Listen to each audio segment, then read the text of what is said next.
Cletus and I did a drag race on flat ground. Whoever loses is going to have to hit the giant jump. You see Heavy D on YouTube, and it's all action, all the time, right? Big events, crazy builds, tons of people around. It makes you wonder, though, what's really going on with that super luxurious life he used to show off. Is he still living like a king, or is it more like a constant hustle to keep the whole thing afloat? Some fans are starting to ask if all these wild projects and big parties are signs of success, or maybe signs that things are a bit, let's say, stretched. Let's look at some of the recent happenings and see if we can figure out what's what. High life or high wire. So, they throw this big winter party called Snowed In, round 2 no less. Sounds like a blast. Inviting a bunch of other YouTubers, many of them smaller channels this time, makes you wonder, is this a cool way to help out new folks? Or are the big names too busy for these shindigs now? The plan? Get a giant truck named Hercules ready with tracks for some snow action. Hey, it's working! Steering is still not great. We just made it way further than we made it yet. I think we might try to hill climb. But right off the bat, things get a little messy. They're trying to lift this beast with just one little Kubota machine because, oops, they left the other big lifter somewhere else. One machine to lift something that huge? Dave's working hard, but it looks kind of sketchy, lifting one side then the other, inching those jacks up. Not exactly a smooth high-dollar operation, is it? Then, even after they get the first track on, they realize, whoops, they forgot the spacers. So, off comes the track again. So we got it up, and now we got the first track on, which really helps stabilize everything. It was a little sketchy for a second there, but I'm so excited to drive this thing in the snow with the track. Definitely didn't just happen, Heavy D jokes, but come on, that's a rookie mistake, right? Fans watching might think, these guys are pros, how do they miss stuff like that? It all feels a bit rushed, a bit like they're just trying to get it done for the camera instead of doing it right the first time. The goal, he says, is to get it ready so the shop guys don't have to come out, because they're busy fixing everything else back at the shop. Everything else? Sounds like there are a lot of broken toys needing attention. After a little over an hour, faster than he thought, the tracks are on. Time to test it. But then, more trouble. Hercules starts smoking like crazy. Turns out, some oil is spitting out of a crankcase breather that's missing a hose, right onto the hot turbo. Normally there's a hose on that, he mentions. Well, why isn't there one now, especially before a big event with guests? That's a fire waiting to happen.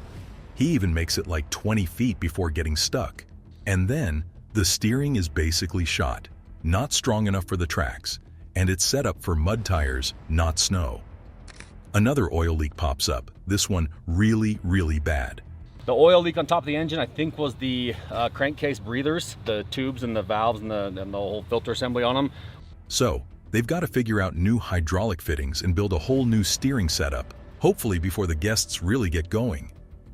This whole snowed-in event, with all its moving parts and guest vehicles, rock crawlers, bouncers, stuff with actual wheels and tires because the snow is garbage but frozen solid, it feels like a whole lot of stress and last-minute fixes.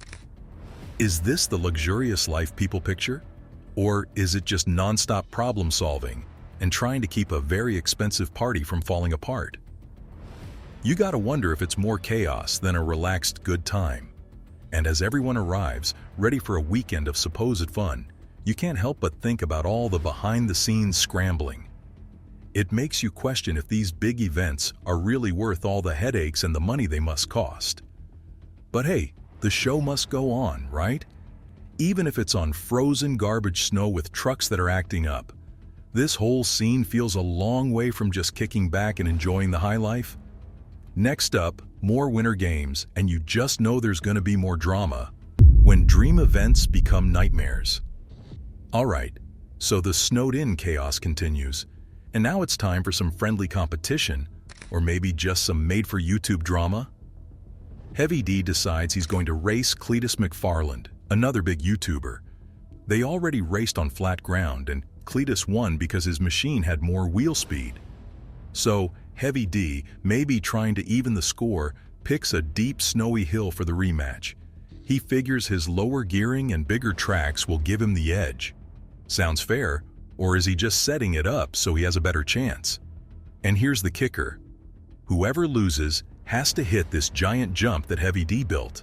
Problem is the landing pad, and so many people have jumped on it since we built it, and you can see that the back end of their snowmobile, if they're not going fast enough, it's kind of hit and it's kind of been worn away. He even admits, "I don't get sketched out about much. I don't want to hit that jump." If he doesn't want to hit it, why build it so big and make it a dare? Fans might be thinking this is less about fun and more about risky stunts for views. Before the race, there's a little side drama with a frozen-up snowcat that they have to drag out. Heavy D loves his snowcats, saying they're effortless, but it just adds to the feeling that there's always something that needs fixing or rescuing at these events. Then it's race time. Cletus seems a bit nervous, saying Dave, Heavy D, probably picked the spot because he knows something they don't. Smart or just stacking the deck? Well, Heavy D wins the race.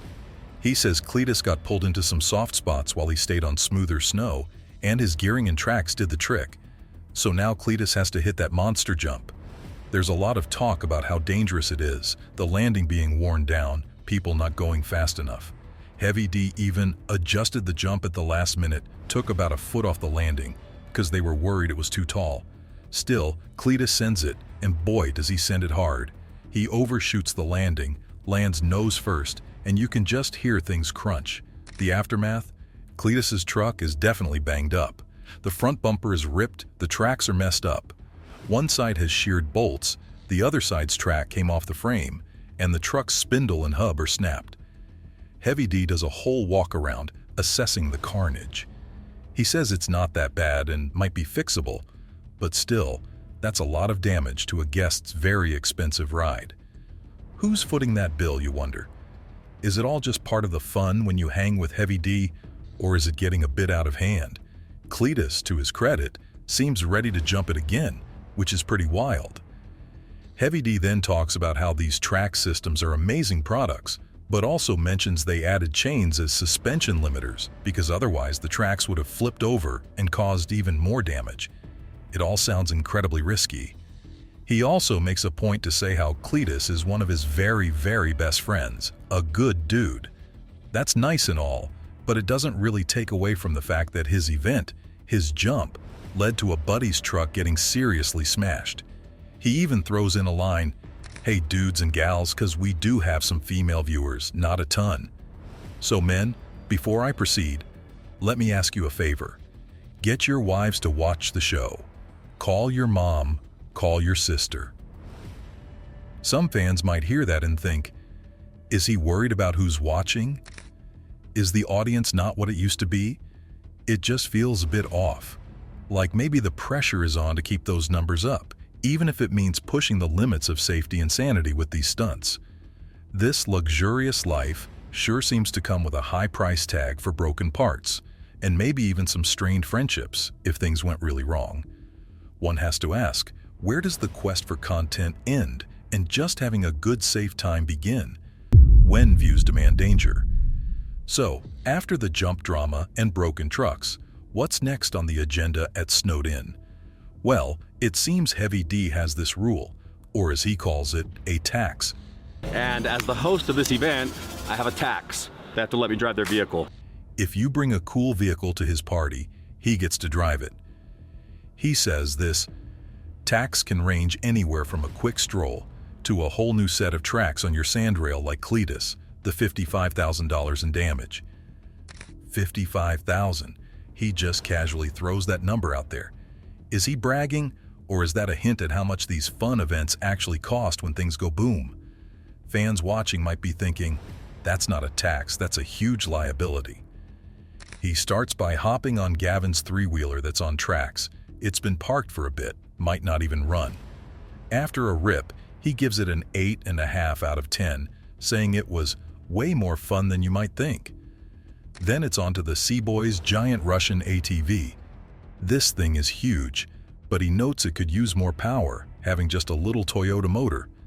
Still, for comfort and just floating around, he gives it a solid 8 after some thought, knowing they plan to make it even better. It's all fun and games driving other people's toys. But you gotta wonder, is he doing this because it's easier content than building every single thing himself these days? Or is his own stuff always broken from the last adventure? Then, the main event of this episode rolls in. The Mud Puppy Nordic Mountain Spa. Yes, you read that right. They've taken a giant snowcat, the Mud Puppy, and turned it into a mobile spa. It's got a huge propane-heated hot tub with jets and filters, an internal fire pit for cooking, a fire burner underneath, a 2-seater ice bath, and a Finnish barrel sauna heated by burning wood. This is beyond over the top. It's like something out of a wild dream. Or maybe a sign that he's just trying to come up with crazier and crazier things to keep people watching. Where does one even get the budget for a rolling hot tub and sauna snowcat? Fans must be scratching their heads. Keep your eyes peeled because this will not be the last time you see the mobile mountain spa. Is this the luxurious life now? Taking a hot tub into the snow? Heavy D talks about how the idea for the Mud Puppy Spa just kept growing. What if we make it bigger? What if we make it wider? It sounds like there wasn't much of a budget, just adding more and more stuff. His own guys admit that Heavy D's ideas are good, but the timing is what doesn't work perfect. That sounds like a polite way of saying things are always a last-minute rush and maybe not planned out too well. The grand reveal of the spa is pretty spectacular, with steam, lights, and a bunch of YouTubers ready to jump in. They're cooking tomahawk ribeyes over the fire pit in the hot tub. It's a party for sure.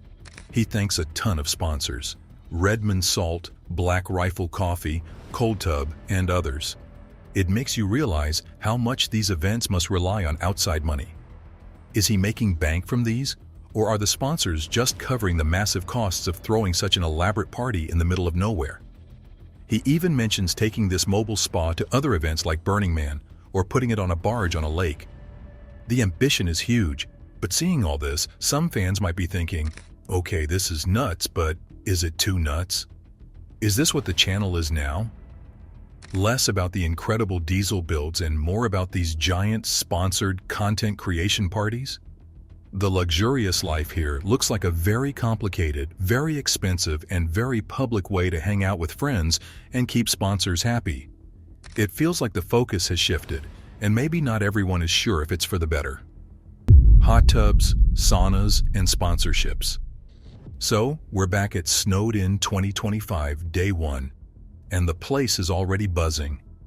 Heavy D says it's the biggest group we've ever had, full of familiar faces and a lot of sick vehicles. A lot of familiar faces that you guys may know. Biggest group we've ever had, and we are ready to party. The whole vibe is party mode from the get-go. One of the first things he does is check out a guest's 1985 Honda 250R three-wheeler, a real classic. He's clearly excited, and there's talk about him taking it for a spin. This immediate dive into guests' cool toys sets the tone. Is it about genuine shared enthusiasm, or is it because showcasing a constant stream of other people's cool stuff is an easy way to fill up content minutes? Then he gets to talking about his snowcat and how thirsty it is for diesel, which leads right into a plug for the sponsor, the Upside app, that helps save money on gas and groceries. He goes on about how it shows you places to get cash back and how people are earning over $1 million a week using it. Now, sponsors are part of the game. Everyone knows that. But when the pitch feels longer and more detailed than the talk about his own machines, some fans might raise an eyebrow. Is the luxurious life so expensive that every video needs a big sponsor segment just to keep the lights on? He mentions grooming the snow with the snowcat, saying there's no base, it's literally just like 2 or 3 feet of sloppy garbage. But then, instead of focusing on fixing the course, he says, obviously I'm going to drive Robbie's limo on hell tracks before he gets a chance to, and sure enough, he hijacks Robbie Layton's newly built off-road limo that's on tracks. A machine that was a basket case just months before and rushed to completion for this event. Dave takes it for a joyride, and Robbie admits he was a little bit concerned because, well, we all know how destructive Dave is.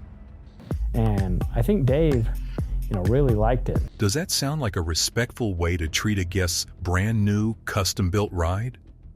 The limo, despite having only about 40 horsepower, actually does pretty well in the garbage snow, climbing hills and cruising comfortably.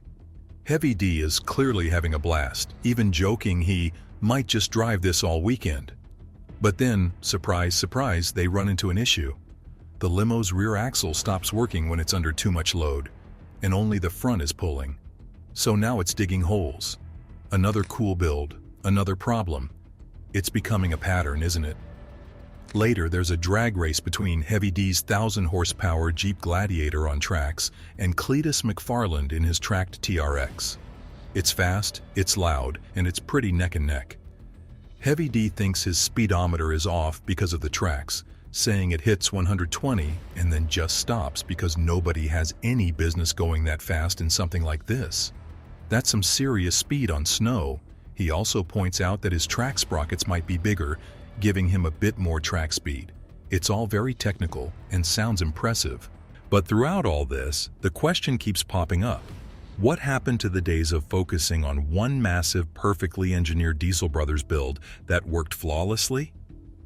Now, it seems like it's a whirlwind of event after event, with a mishmash of everyone else's vehicles, lots of sponsor plugs, and a fair share of things breaking or not working quite right.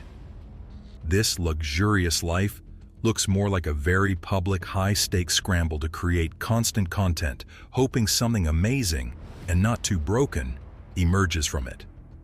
Fans might be wondering if the old magic is still there, or if it's just buried under all the noise. You watch the videos, you see the fun, but then you hear about the $55,000 repair bills and the last-minute fixes, and you just have to wonder if it's all as glamorous as it looks on screen. What do you guys think? Is this the dream life or just a different kind of grind? Let us know your thoughts in the comments. Smash that like button, hit subscribe, and stay tuned for more shocking stories.